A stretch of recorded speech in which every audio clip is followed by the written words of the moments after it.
जय हिंद दोस्तों। तो हम लोग इस वीडियो के माध्यम से एनसीईआरटी क्लास 6 का जो ऑल आउट का जो बुक है उसका सीरीज हम स्टार्ट कर चुके हैं। तो यह सीरीज के माध्यम से आप लोग को पूरा बुक कवर हो जाएगा और आने वाले जितने भी सारे आप लोग को प्रैक्टिस सेट या क्वेश्चन बैंक होगा सभी एग्जामों का ऑल एग्जाम के लिए यहाँ पर आप लोग तैयारी को बेस्ट कर सकते हैं, अपनी तैयारी को बेहतर से बेहतर कर सकते हैं, प्रैक्टिस सेट लगा सकते हैं और साथ में क्वेश्चन बैंक लगा सकते हैं। क्योंकि कोई भी एग्जाम के लिए आप लोग पते हैं कि आप लोग को जैसे फाउंडेशन कंप्लीट है तो आप ज़्यादा से ज़्यादा प्रैक्टिस सेट लगाइए और उस एग्ज़ाम से रिलेटेड क्वेश्चन बैंक जो है प्रीवियस ईयर क्वेश्चन PYQ उसको लगाइए।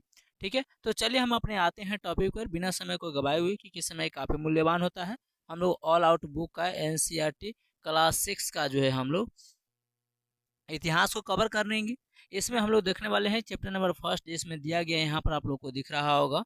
ठीक है, यहाँ पर आप लोग को दिख रहा है प्रारंभिक कथन, क्या, कब, कहाँ और कैसे। ये चैप्टर हम लोग का पहला है। इससे रिलेटेड हम लोग को जितने भी सारे चैप्टर प्रश्न हैं उन सभी प्रश्नों को हम लोग कवर करेंगे, एकदम बिल्कुल सोल्यूशन करेंगे एकदम आसान से आसान शब्दों में। तो चलिए, यहाँ पर हम लोग को पहला नंबर सवाल आ चुका है। पहला नंबर सवाल कहता है कि सुलेमान और किरथर पहाड़ियाँ कहाँ स्थित है। तो ये सुलेमान और किरथर पहाड़ियाँ जो है वो भारत के उत्तर पश्चिम में स्थित है और ये उत्तर पश्चिम में स्थित है, तो ये पाकिस्तान हो जाएगा, ऑप्शन नंबर बी। ठीक है, क्योंकि ये जो है भारत का ये मैप इस तरीके से है, तो बोला है उत्तर पश्चिम, तो इस तरीके से हम लोग देखते हैं कि ये नॉर्थ हो जाएगा और ये हो जाएगा हमारा वेस्ट यानी पश्चिम, तो ये इस तरह पे है। ठीक है, तो हमारा राइट आंसर हो जाएगा option number B, Pakistan is the correct answer हो जाएगा।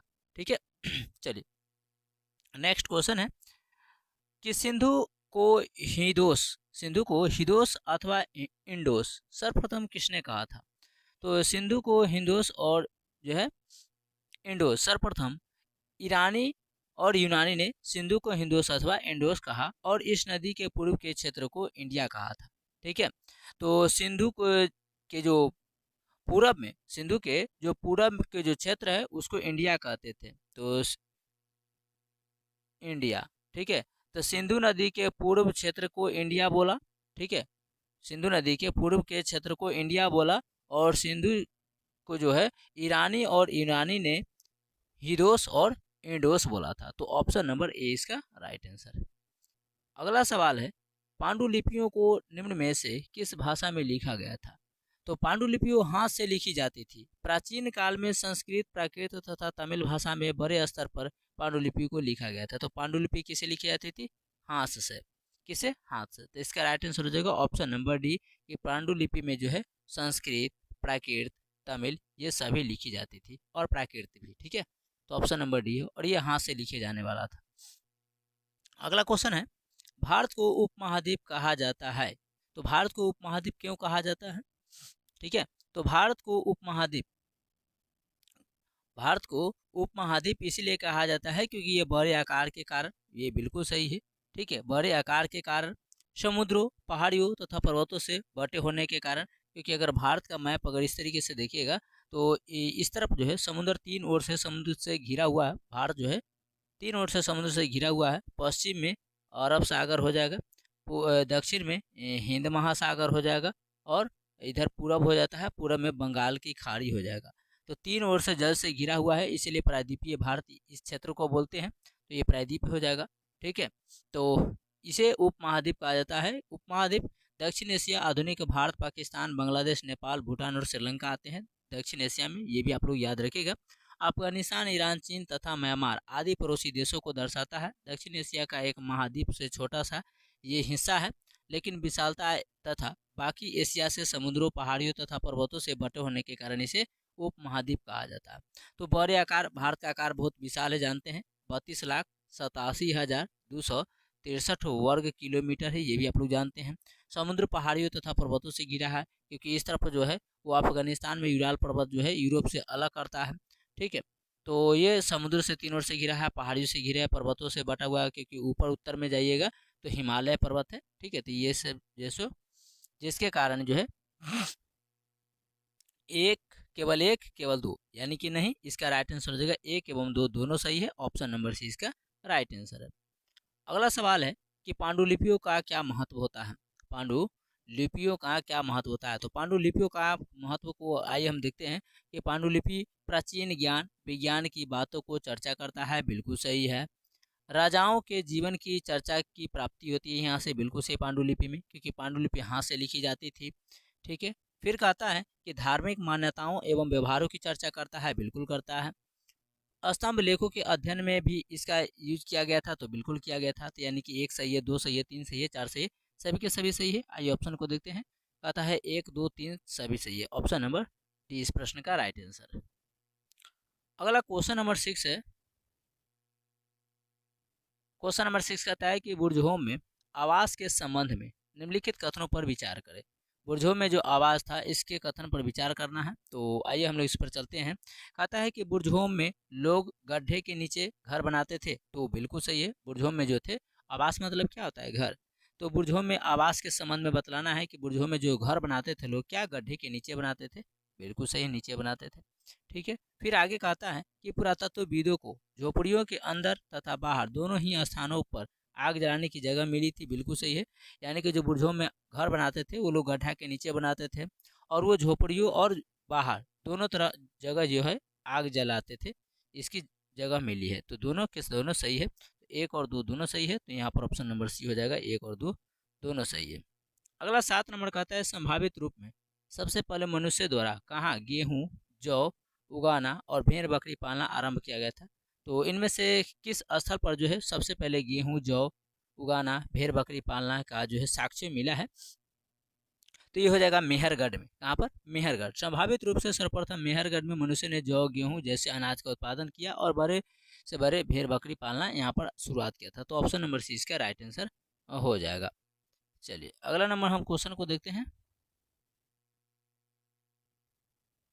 8 नंबर क्वेश्चन कहता है 12,000 साल पहले घास वाले मैदान क्यों बनने लगे थे। तो 12,000 साल पहले, तो इसका राइट आंसर होगा जलवायु परिवर्तन के कारण। क्या पेड़ पौधों के कटने के कारण गलत हो जाएगा, उपजाऊ भूमि के कारण गलत हो जाएगा, कृषि की अधिकता के कारण गलत हो जाएगा, जलवायु परिवर्तन के कारण। ऑप्शन नंबर डी इसका राइट आंसर होगा, क्योंकि लगभग 12,000 साल पहले जो है दुनिया की जलवायु में बड़े बदलाव आए और गर्मी बढ़ने लगी। इसके परिणाम स्वरूप कई क्षेत्रों में क्या हुआ, घास वाले मैदान बनने लगे। इससे हिरन बारहसिंगा भेड़ बकरी और गाय जैसे उन जानवरों की संख्या बढ़ती गई और घास खाकर जिंदा रह सके। ऑप्शन नंबर डी इसका राइट आंसर होगा।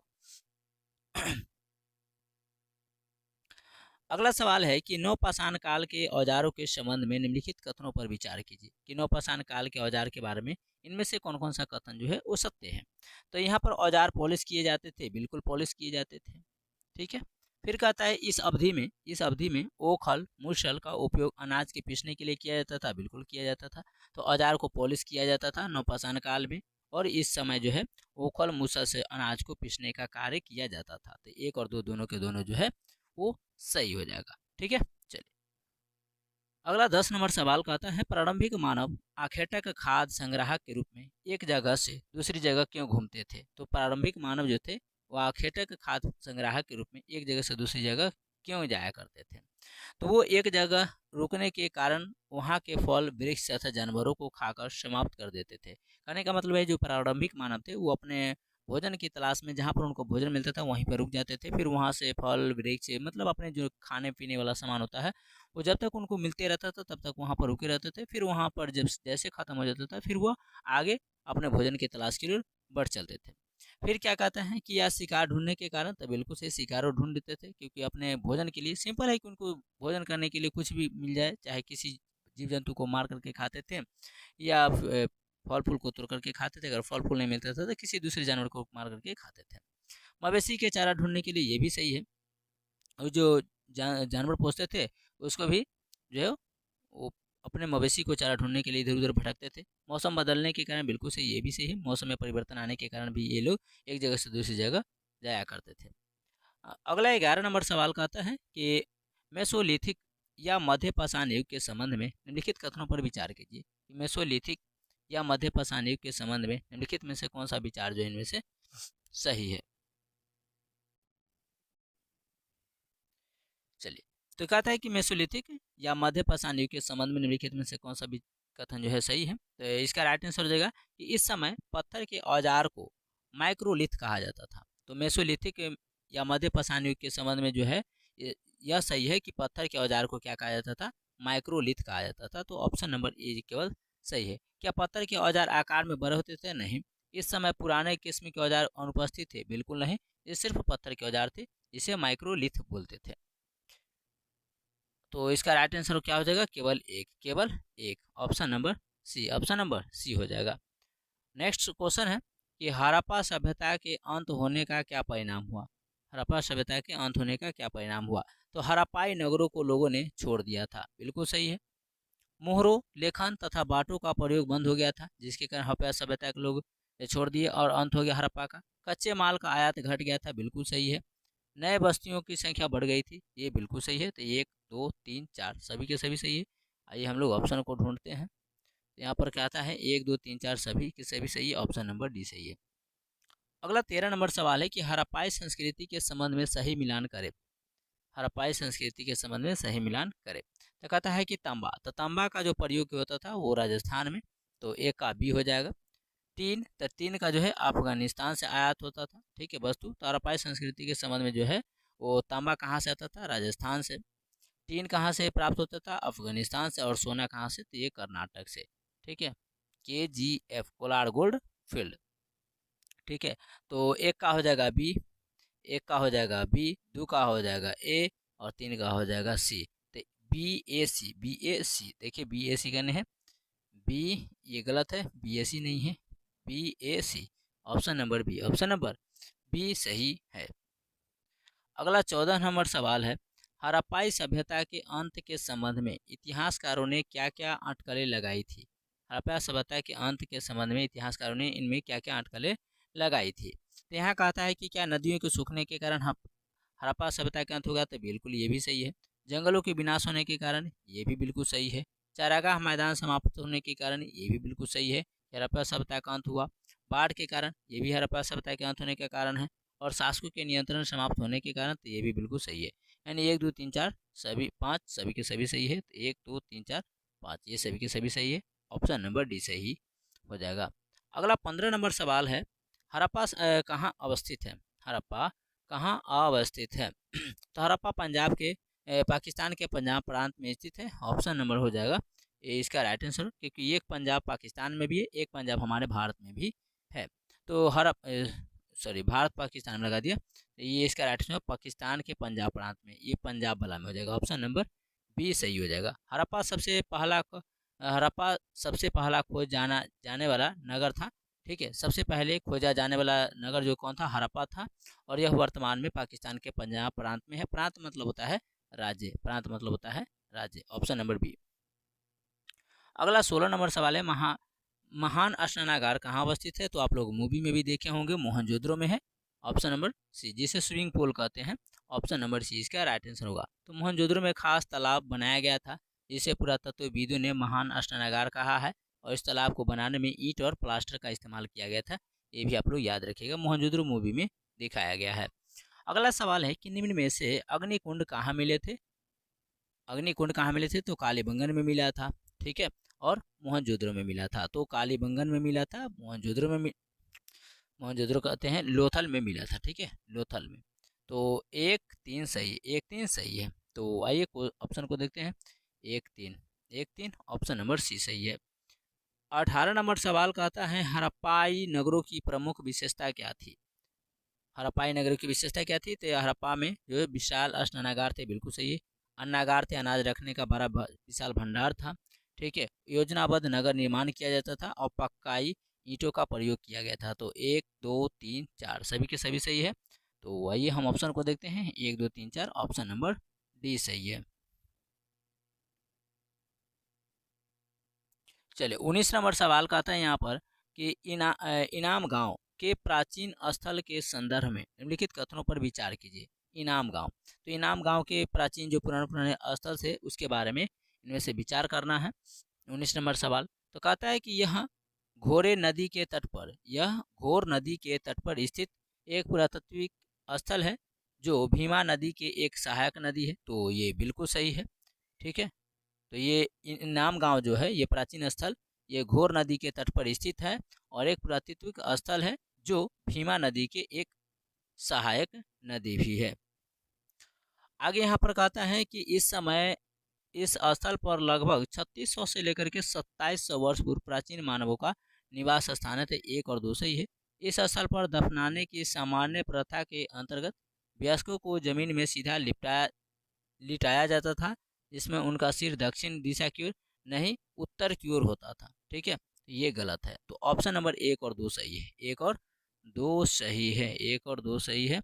ऑप्शन नंबर ए सही है। ठीक है, चलिए 20 नंबर क्वेश्चन का आंसर देखते हैं हम लोग। कहता है ऋग्वैदिक काल में दासों के साथ कैसा व्यवहार किया जाता था। तो अगला सवाल है कि ऋग्वैदिक काल में दासों के साथ कैसा व्यवहार किया जाता था। तो ऋग्वैदिक काल में जो दास हुआ करते थे उनके साथ कैसा व्यवहार होता था। तो उन्हें उनके मालिकों की संपत्ति माना जाता था। तो ऋग्वैदिक काल में जो दास हुआ करते थे उन्हें उनके मालिकों की संपत्ति माना जाता था। ऑप्शन नंबर जो है ये इसका राइट आंसर हो जाएगा। ठीक है, चलिए अगला नंबर सवाल है ऋग्वैदिक काल के दौरान प्रचलित राजनीतिक व्यवस्था के बारे में सत्य कथन का चयन कीजिए।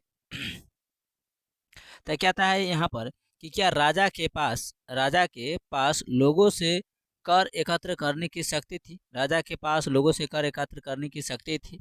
ठीक है, आगे कहता है कि राजा का पुत्र स्वाभाविक रूप से राजा का उत्तराधिकारी होता था।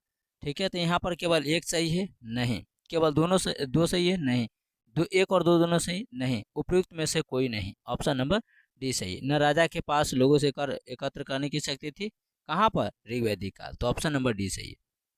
अगला 22 नंबर सवाल कहता है कि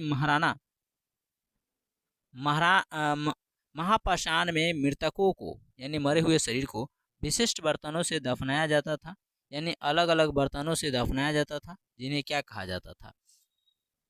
जो महापाषाण में मृतक हुआ करते थे उन्हें दफनाया जाता था बर्तनों में से, तो उन्हें क्या कहा जाता था। तो इसका राइट आंसर हो जाएगा काले और लाल बर्तन। काले और लाल बर्तन में। ठीक है, तो काले और लाल बर्तन। ऑप्शन नंबर 20 का सही उत्तर है।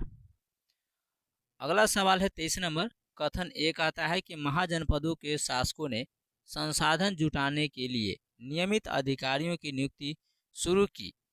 कारण कहता है कि जनता द्वारा स्वेच्छा से दिए गए अवसर आधारित दान, विशाल किलों के निर्माण और बड़ी अस्थायी सेनाओं के रख रखाव के संसाधनों की मांग को पूरा करने के लिए पर्याप्त नहीं थे।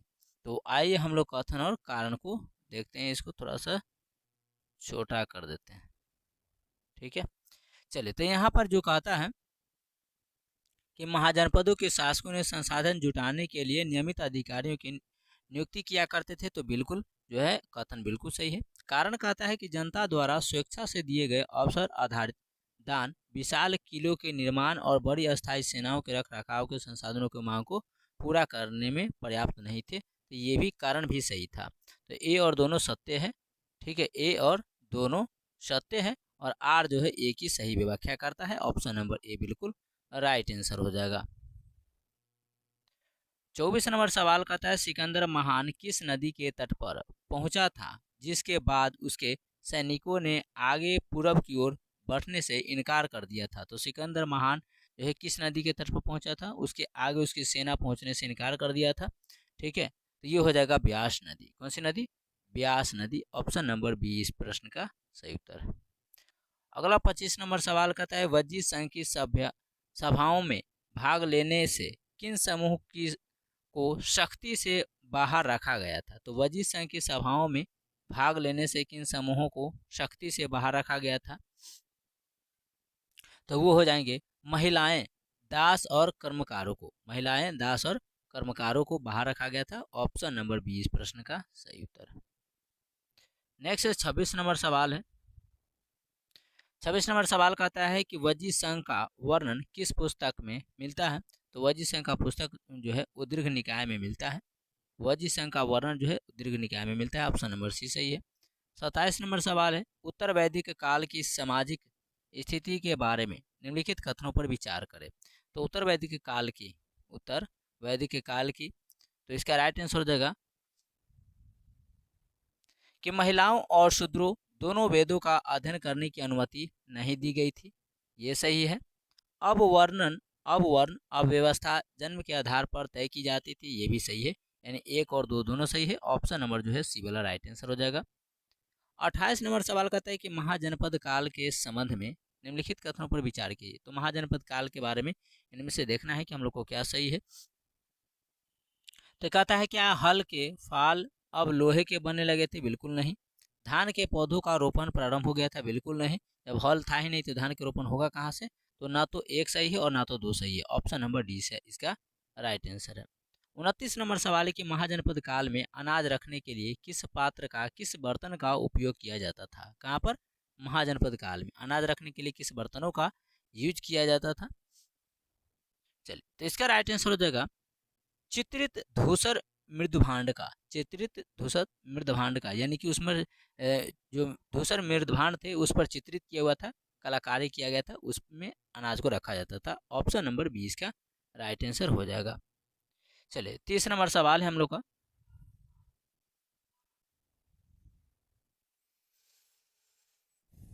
तीस नंबर सवाल कहता है अफगानिस्तान से प्राप्त होने वाले कंधार अभिलेख के संबंध में निम्नलिखित कथनों पर विचार करिए। तो अफगानिस्तान से जो प्राप्त होने वाला कंधार अभिलेख था उसके बारे में हम लोग को देखना है। यहाँ कहता है कि अभिलेख पर अशोक शासक का आदेश उत्कीर्ण करवाया गया था, यानी कि जो अभिलेख था उस पर अशोक शासक का जो भी आदेश था वो उस पर लिखाया गया था, तो ये सही है। इसे ब्राह्मी भाषा में लिखी गई थी? तो बिल्कुल नहीं। तो ऑप्शन नंबर ए सही है, केवल एक, केवल एक। आप लोग को कमेंट्स में बताना है कि इस अभिलेख को किस भाषा में लिखा गया था। तो मेरे भाई आप लोग को पता है तो कमेंट्स में एक बार जरूर बताइएगा। अगला 31 नंबर सवाल कहता है कि जनपद का क्या अर्थ होता है? जनपद का क्या अर्थ होता है? तो जन के बसने की जगह को जनपद कहते हैं। जन के बसने की जगह को जनपद कहते हैं। Option number B. जन मतलब क्या होता है? तो जन मतलब होता है जनता। तो जनता के बसने की जगह को जनपद बोला जाता है। अगला क्वेश्चन कहता है महाजनपदों का उद्भव लगभग कितने वर्ष हुआ था? तो महाजनपदों का जो उद्भव है वो करीब करीब 2500 वर्ष पहले यानी 6ठी शताब्दी ईसा पूर्व में हुआ था। तो ऑप्शन नंबर जो हो जाएगा वो 20 का राइट आंसर हो जाएगा। तो याद रखेंगे करीब 2500 वर्ष पहले जो है 6ठी शताब्दी ईसा पूर्व में कुछ जनपद अधिक महत्वपूर्ण हो गए थे, इन्हें महाजनपद कहा जाने लगा। और अधिकतर महाजनपदों की एक राजधानी होती थी। कई राजधानियों में किलेबंदी की गई थी, अर्थात इनके चारों ओर लकड़ी, ईंट और पत्थर की ऊंची दीवारें भी बनाई गई थी। तो ऑप्शन नंबर बी सही है। अगला क्वेश्चन कहता है कि भारतीय दर्शन की शाखा को उसके संस्थापक से मिलाइए। तो आइए हम लोग मिलाते हैं। क्या कहता है कि भारतीय दर्शन हो जाएगा वैश्विक, इसमें संस्थापक, तो वैश्विक का जो संस्थापक हो जाएंगे वो हो जाएंगे कनाद। कौन हो जाएंगे? कनाद। फिर आगे कहता है योग, तो योग के दर्शन कौन हो जाएंगे? पतंजलि बाबा हो जाएंगे। ठीक है। फिर यहाँ पर कहता है कि सांख्य, तो सांख्य के दर्शन हो जाएंगे कपिला। और पूर्व मीमांसा के हो जाएंगे जैमिनी। पूर्व मीमांसा के संस्थापक जैमिनी। तो एक का हो जाएगा कौन? तो एक का हो जाएगा डी। दो का कौन सा हो जाएगा? सी। तीन का क्या हो जाएगा? बी। और चार का क्या हो जाएगा? A. D C B A, D C B A. आइए देखते हैं D C B A. Option number A सही है। ऑप्शन नंबर ए सही है। आइए 34 नंबर सवाल को हम लोग देखते हैं। पाणिनि के संबंध में निम्नलिखित कथनों पर विचार करें। तो पाणिनि के बारे में हम लोग को इसमें देखना है, इनमें से पाणिनि के बारे में क्या सही है। तो कहा जाता है कि उन्होंने संस्कृत के लिए व्याकरण तैयार किया था, तो बिल्कुल सही है, क्योंकि संस्कृत हिंदी व्याकरण के जनक जो है किसे बोला जाता है? पाणिनि को बोला जाता है। और संस्कृत के व्याकरण के लिए भी पाणिनि को कहा जाता है। उन्होंने एक विशेष क्रम में स्वर की रचना की, परंतु व्यंजन को बाद के काल में अन्य विद्वानों ने जोड़ा था। बिल्कुल गलत है। ऑप्शन नंबर केवल एक सही हो जाएगा। ठीक है, तो चलिए केवल नंबर एक, ए वाला राइट आंसर। अगला 35 नंबर सवाल कहता है भगवान बुद्ध ने अपना पहला उपदेश कहाँ दिए थे? तो भगवान बुद्ध जो थे वो पहला उपदेश अपना सारनाथ में दिए थे। सारनाथ कहाँ है? आप लोग को कमेंट्स में बताना है। ठीक है, सारनाथ कहाँ है, किस राज्य में? ऑप्शन नंबर जो है बी इसका राइट आंसर हो जाएगा। अगला 36 नंबर सवाल है कि बुद्ध की शिक्षाओं के संदर्भ में, बुद्ध की शिक्षाओं के बारे में निम्नलिखित कथन पर विचार कीजिए। तो बुद्ध ने दुख का कारण तृष्ण यानी लालच को बताया था। तो बिल्कुल सही, भगवान बुद्ध ने जो थे वो यानी लालच जो है, लोभ लालच को उन्होंने मनुष्य का दुख का कारण बताया था। बिल्कुल सही है। उन्होंने कहा आत्म संयम अपनाकर मनुष्य तृष्णा से मुक्ति पा सकते हैं, यानी कि आत्म संयम कह सकते हैं। आत्म संयम का मतलब है धैर्य, पैसेंस से वो अपने और जो है लालच से इस सब से मनुष्य जो है मुक्ति पा सकता है। तो बिल्कुल सही है, 1 और 2 दोनों के दोनों राइट आंसर हो जाएगा। ठीक है, चलिए इसका राइट आंसर होगा 1 और 2 दोनों, सी वाला सही है। 37 नंबर सवाल है, उपनिषद शब्द का सही अर्थ क्या होता है? उपनिषद शब्द का, तो गुरु के समीप बैठना, गुरु के नज़दीक बैठना है, गुरु के नज़दीक बैठना ही उपनिषद का सही अर्थ होता है। ऑप्शन नंबर बी इसका राइट आंसर है। अगला 38 नंबर सवाल है कि संस्कृत व्याकरण की रचना किसने किया था? तो पाणिनि ने किया था।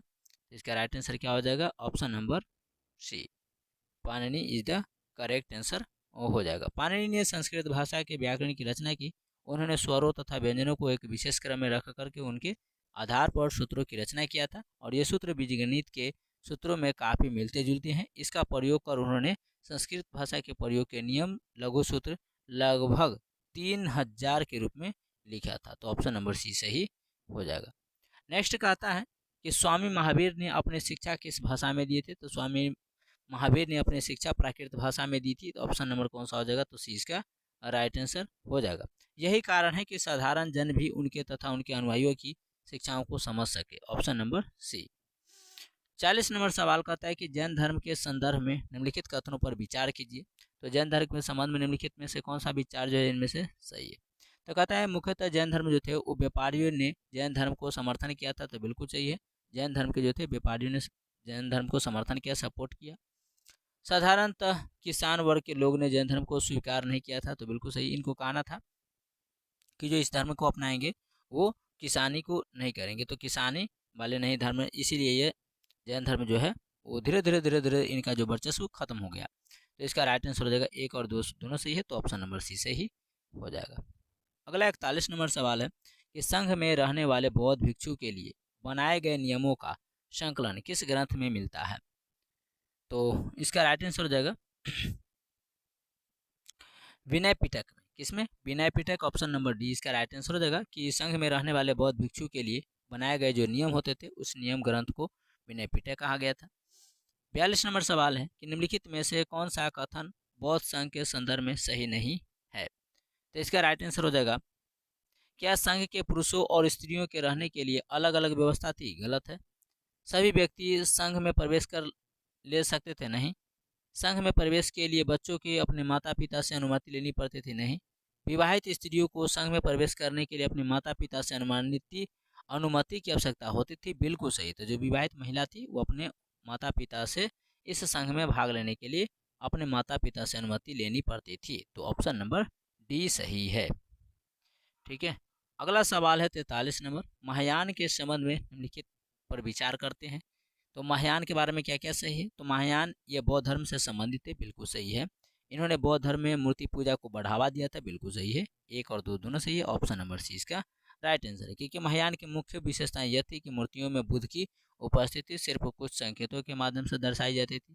मिसाल के तौर पर उनकी निर्वाण प्राप्ति के पीपल के पेड़ की मूर्ति द्वारा दर्शाया जाता था, पर अब बुद्ध की प्रतिमाएं बनाई जाने लगी है। इनमें से अधिकांश मथुरा में तो कुछ तक्षशिला में बनाई जाने लगी है। तो ऑप्शन नंबर सी सही हो जाएगा।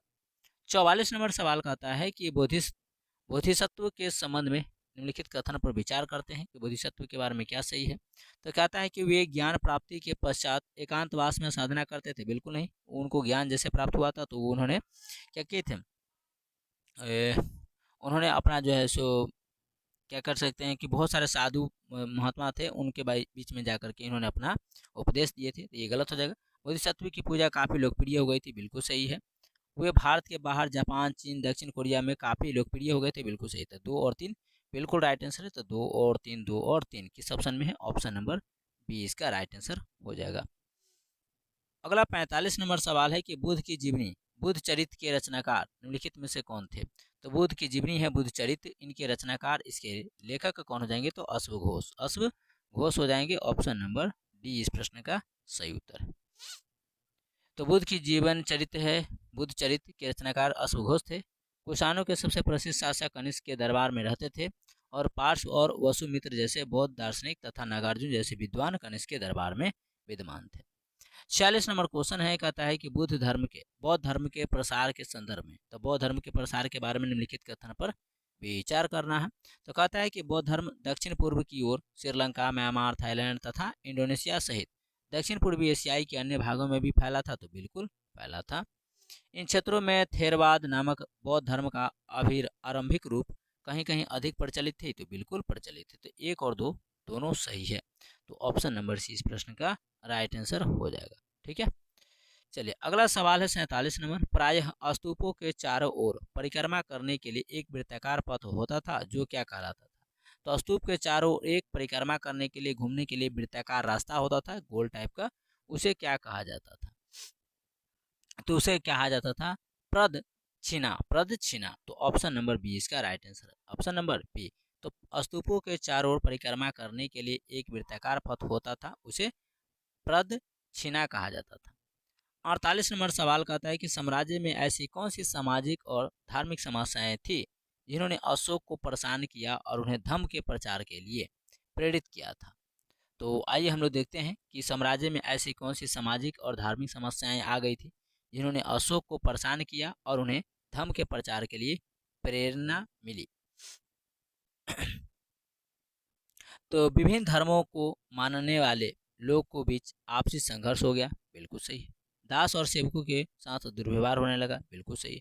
परिवार और पड़ोसियों के बीच आपसी झगड़े हो गए, 1 और 2 3 सही है। तो इसका राइट आंसर होगा 1 2 3, 1 2 3, option number D, option number D सही है। 49 नंबर सवाल है। 49 कहता है कि यह एक विशाल और सुंदर नगर है। यह एक विशाल प्राचीर से घिरा हुआ है। इसमें 570 बुर्ज हैं, 64 द्वार हैं। यहाँ 2 और 3 मंजिला मकान लकड़ी और कच्ची ईंटों से बनी है। पाटलिपुत्र की भव्यता और वास्तुकला का वर्णन करने वाला उपयुक्त कथन निम्नलिखित में से किस प्राचीन यात्री द्वारा लिखा गया था? यानी कि यह इन्होंने इतना सारा बखान जो किया कि यह एक विशाल और सुंदर नगर है, यह एक विशाल प्राचीन से घिरा हुआ है, इसमें 570 बुर्ज है, 64 रास्ते हैं यानी द्वार है, दरवाजे हैं।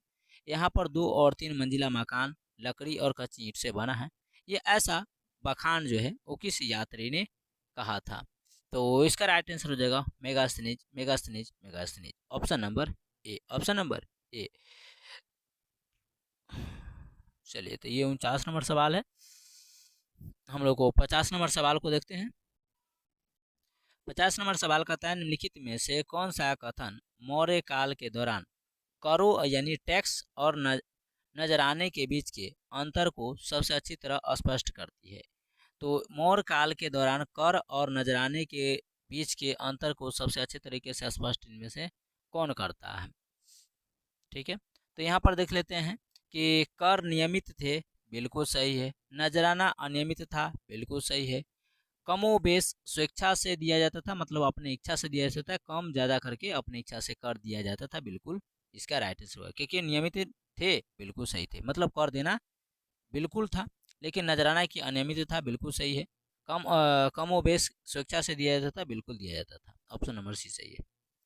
51 कहता है कि मौर्य साम्राज्य की स्थापना लगभग 23 साल पहले हुई थी। इसके संस्थापक निम्नलिखित में से कौन थे? तो मौर्य साम्राज्य की स्थापना जो है लगभग 2300 साल पहले हुए थे, 2300 साल पहले हुई थी। और इसके संस्थापक कौन थे? तो चंद्रगुप्त मौर्य थे, ऑप्शन नंबर बी इसका राइट आंसर हो जाएगा।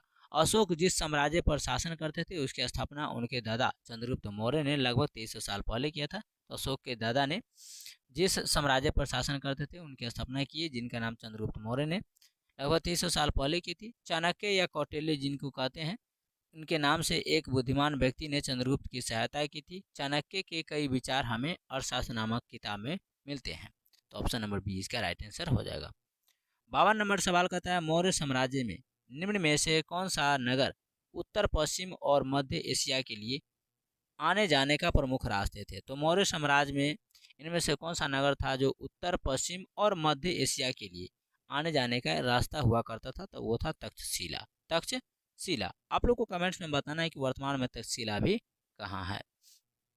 अगला 53 नंबर सवाल है। चंद्रगुप्त मौर्य के दरबार में जो पश्चिम एशिया के यूनानी राजा सेल्यूकस निकेटर का राजदूत था उसका नाम क्या था? तो चंद्रगुप्त मौर्य के दरबार में जो पश्चिम एशिया के यूनानी राजा सेल्यूकस निकेटर का राजदूत उसका नाम क्या था? तो इसका राइट आंसर होगा मेगास्थनीज। क्या हो जाएगा? मेगास्थनीज था। तो याद रखेंगे चंद्रगुप्त मौर्य के दरबार में जो पश्चिम एशिया के यूनानी राजा सेल्यूकस निकोटर जो थे उनके राजदूत का नाम मेगास्थनीज थे।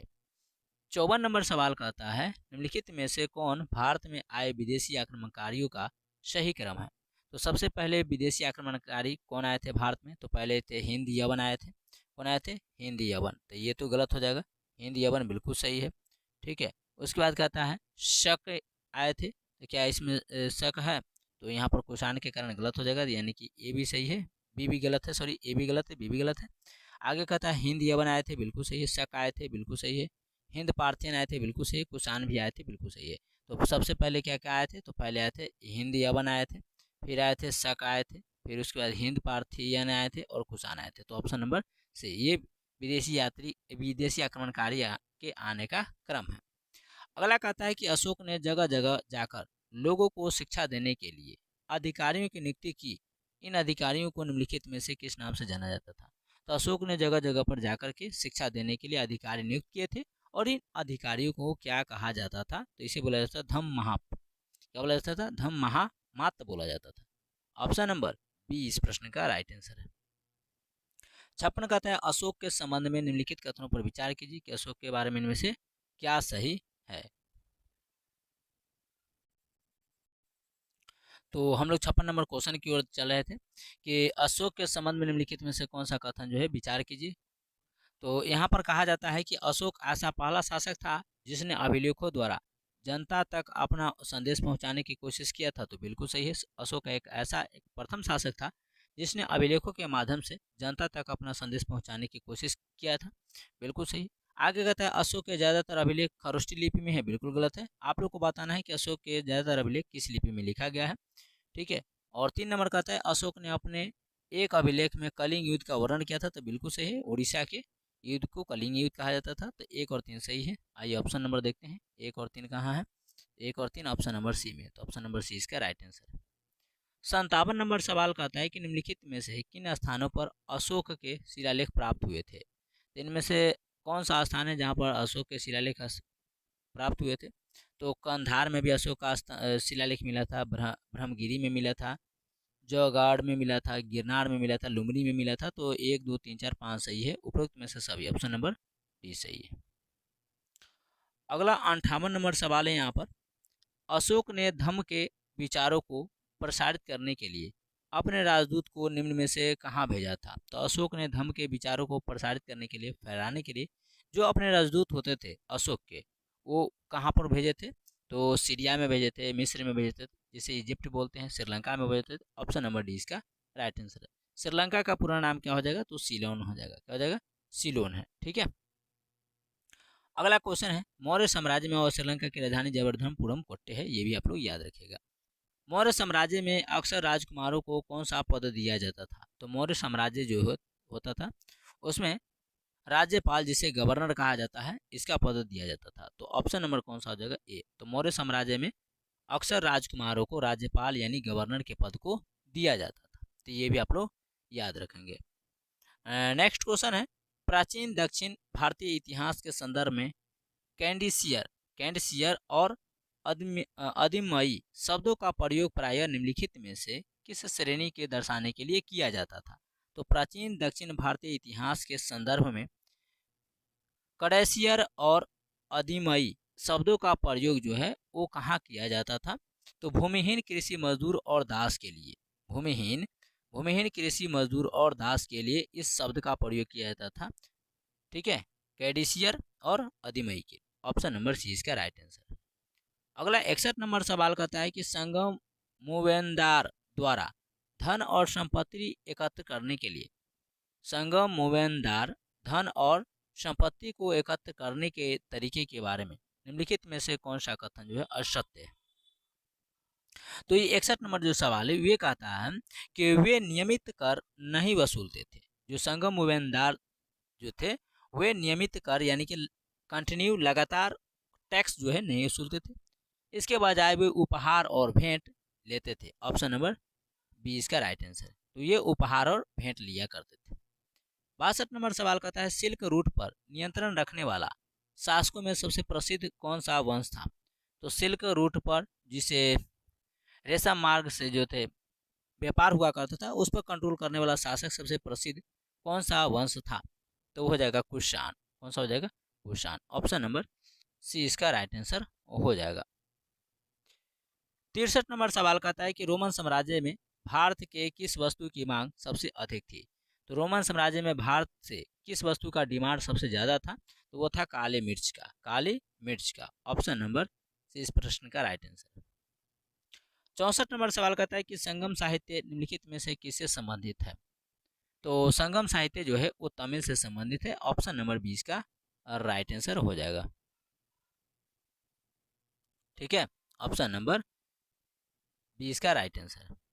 अगला 65 नंबर सवाल कहता है उपमहाद्वीपों में लोहे का प्रयोग लगभग कब शुरू हुआ था? तो उपमहाद्वीप में लगभग 3000 साल पहले, 3000 साल पहले जो है वो लोहे का प्रयोग किया जाता था। तो लोहा का तो संकेत आप लोग जानते हैं कि Fe होगा, परमाणु संख्या 26 हो जाता है। तो इसका राइट आंसर याद रखिएगा, ऑप्शन नंबर सी। अगला क्वेश्चन है 66। दक्षिणापथ के स्वामी निम्नलिखित में से कौन कहे जाते थे? तो दक्षिणापथ के जो स्वामी थे उन्हें सातवाहन कहा जाता था। क्या कहा जाता था? सातवाहन। ऑप्शन नंबर 20 प्रश्न का सही उत्तर है। नेक्स्ट क्वेश्चन है कि निम्नलिखित में से कौन कुषाणों की दूसरी राजधानी रही है? तो कुषाण का इनमें से दूसरी राजधानी कौन है? तो आप लोग को कमेंट्स में बताना है कि कुषाण की प्रथम राजधानी कौन थी। कुषाण की प्रथम राजधानी कौन थी? कमेंट्स में आप लोग को बताना है। ठीक है, कमेंट्स में आप लोग को बताना है। तो निम्नलिखित में से कौन कुषाणों की दूसरी राजधानी हुआ करता था? तो हो जाएगा मथुरा। मथुरा कहाँ है? उत्तर प्रदेश में हो जाएगा। ऑप्शन नंबर 20 का ऑप्शन नंबर सी इसका राइट आंसर। आप लोग को कमेंट्स में बताना है कि अमरावती जो है ये भारत के किस राज्य की राजधानी है। कमेंट्स में आप लोग को बताइएगा कि अमरावती जो है भारत के किस राज्य की राजधानी है। 68 नंबर सवाल है कि अरिकामेडु नामक प्राचीन पत्तन निम्नलिखित में से कहाँ स्थित है? अरिकामेडु तो ये पुडुचेरी में है। कहाँ पर है? पुडुचेरी में। ऑप्शन नंबर जो है जाएगा सी इस प्रश्न का राइट आंसर हो जाएगा। ठीक है, सॉरी सी बोलते हैं, डी।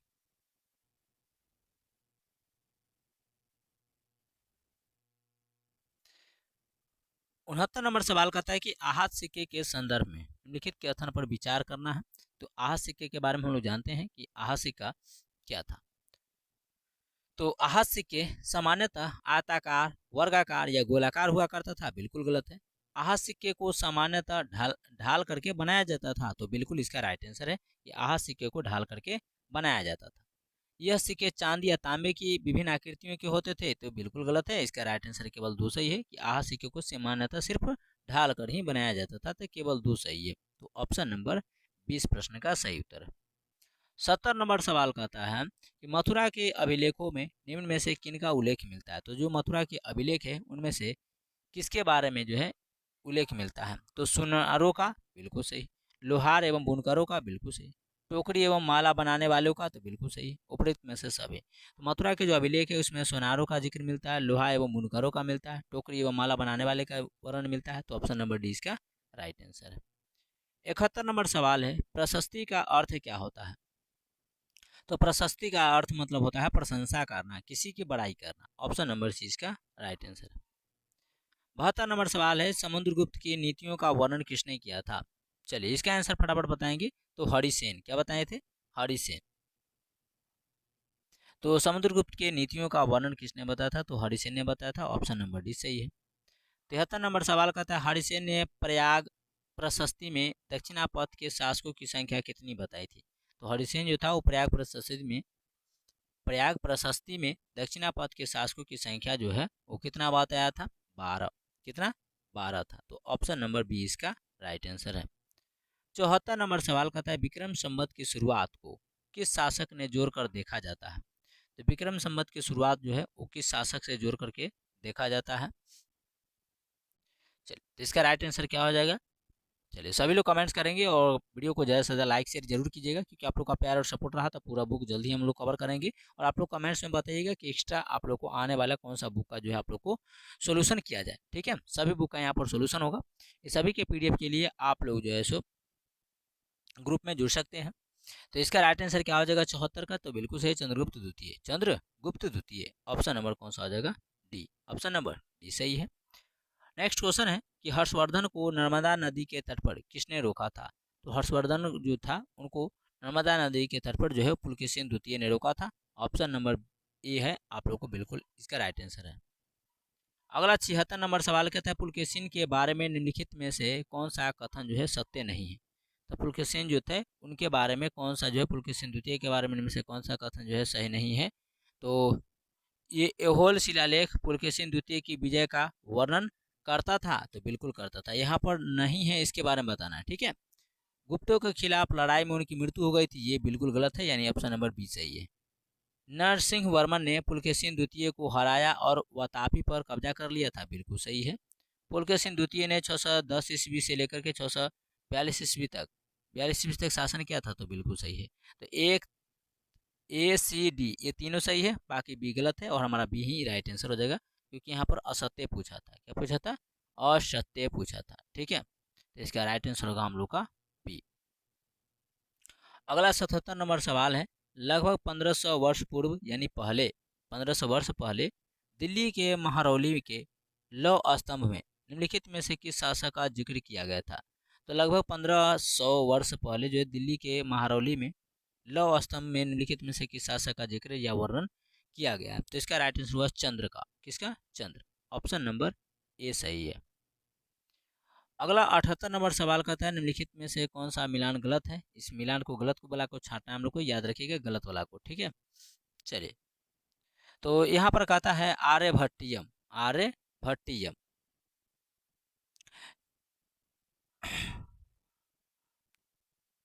चलिए, तो 78 वाला को देखना है कि आर्यभट्टियम, आर्य का बिल्कुल सही है। मेघदूत कालिदास का हो जाएगा, ठीक है। तो मेघदूत के रचनाकार कौन हो जाएंगे? कालिदास हो जाएंगे। शिल्पद्दिकारम, शिल्पद्दिकारम के रचनाकार इलांगी हो जाएंगे। मणि मेखलाई की इलांगो नहीं हो जाएंगी। यही ऑप्शन नंबर बी जो है गलत है, ऑप्शन नंबर बी। आर्यभट्टियम के रचनाकार आर्यभट्ट जी हो जाएंगे, जिन्होंने शून्य का खोज किया था। मेघदूत के रचनाकार कालिदास हो जाएंगे, जिसका जर्मनी भाषा में अनुवाद किसने किया था, आप लोग को कमेंट्स में बताना है कि मेघदूत नामक रचनाकार का जर्मनी भाषा में अनुवाद किसने किया था। क्योंकि क्लास 10th के चैप्टर नंबर 3 है भारत से हम क्या सीखे, वही इसके लेखक हो जाएंगे, ठीक है। तो मेघदूत नामक रचनाकार कालिदास हो जाएंगे। शिल्पद्दिकारम के इलांगो हो जाएंगे। बाकी ऑप्शन नंबर बी वाला जो है मणि मेखलाई बिल्कुल गलत है, ऑप्शन नंबर बी सही है। चलिए, 79 नंबर सवाल कहता है निम्नलिखित में से कौन सा युग्म जो है सुमेलित नहीं है, यानी कि इनमें से कौन सा जोड़ा जो है वो गलत है, ठीक है। तो धातु मंजूषा, धातु मंजूषा अवशेष या मूल्यवान वस्तुओं की रखने का पात्र था, तो बिल्कुल जो है वो सही है, ठीक है। धातु मंजूषा अवशेष या मूल्यवान वस्तु की रखने की पात्र यानी बर्तन हुआ करता था, तो बिल्कुल सही है। आगे कहता है कि प्रदक्षिणा पथ स्तूप के चारों ओर परिक्रमा करने का रास्ता हुआ करता था, ठीक है। तो बिल्कुल सही है। वेदिका गर्भगृह के ऊपर स्थित शिखर था, तो ये बिल्कुल गलत है। तोरण स्तूप या वेदिका का अलंकृत प्रवेश द्वार था, बिल्कुल सही। तो वेदिका जो था गर्भस्थ गर्भगृह के ऊपर स्थित शिखर था, तो बिल्कुल गलत है, यानी केवल ऑप्शन नंबर बी जो है बिल्कुल सही है, यानी कि केवल 3, केवल 3। अगला सवाल कहता है महाबलीपुरम के आकस्मिक मंदिरों के संदर्भ में निम्नलिखित में से कौन सा कथन सही है। तो महाबलीपुरम के बारे में, महाबलीपुरम के बारे में, तो इसका राइट आंसर हो जाएगा कि इन मंदिरों का निर्माण एक ही विशाल चट्टानों को ताश करके या काट करके बनाया गया है, तो बिल्कुल सही है। इनके निर्माण में नीचे से ऊपर की ओर पत्थरों को जोड़ा गया था, नहीं भाई, एक ही पत्थर को काट करके इसे ऊपर से नीचे की ओर बनाया गया था, तो एक सही है। आगे कहता है ये ईंट निर्मित पत्थरों से निर्माण की पद्धति की दृष्टि से भिन्न थे, तो हाँ बिल्कुल सही है। जो ईंट से बनाए जाते हैं, ये ईंट मसाला से बनाए जाते हैं, इनसे बिल्कुल ये भिन्न थे, क्योंकि ये पत्थरों को एक चट्टानों को काट करके बनाया गया था। तो 1 और 3 सही, 1 और 3 सही, तो 1 और 3 सही है, ऑप्शन नंबर ए, ऑप्शन नंबर ए। चलिए, तो आप लोग को टोटल जो है हम क्वेश्चन जो है टोटल हम आप लोग को 80 क्वेश्चन हम आप लोग को करा दिए हैं, ठीक है, एनसीईआरटी क्लास 6 का। इसमें से हम लोग का पहला चैप्टर एक ही वीडियो में कंप्लीट कर ली। अब हम लोग का चैप्टर नंबर 2 होगा आखेट खाद्य संग्रह से भोजन उत्पादन तक, ठीक है। तो आप लोग को कमेंट्स में बताना है क्या हम लोग चैप्टर नंबर 1 हिस्ट्री का कर लिए, क्या जो हम लोग नेक्स्ट वीडियो नंबर 1 कर लिए हम लोग इतिहास का चैप्टर नंबर 1, क्या हम लोग वीडियो नंबर 1-2 में इसका हम लोग जो है नेक्स्ट सब्जेक्ट का करें, या इसी को हम लोग जैसे पहले हिस्ट्री कवर कर ले, यानी सब्जेक्ट वाइज सब्जेक्ट कवर कर ले, या एक एक वीडियो जो है वो एक इतिहास का आ गया, तो उसके बाद जो है सो दूसरा सब्जेक्ट का आना चाहिए, इस तरीके से आना चाहिए, या इतिहास का सीरीज होना चाहिए, ये आप लोग को कमेंट्स में बताना है। तो बाकी मिलते हैं नेक्स्ट वीडियो में, तब तक के लिए जय हिंद। वीडियो अच्छा लगे, आप लोग को क्लास अच्छा लगे तो ज़्यादा से ज़्यादा इसको लाइक शेयर कीजिएगा, कमेंट्स में अपना विचार जरूर दीजिएगा, अपना फीडबैक जरूर दीजिएगा। मिलते हैं नेक्स्ट क्लास में, तब तक के लिए जय हिंद।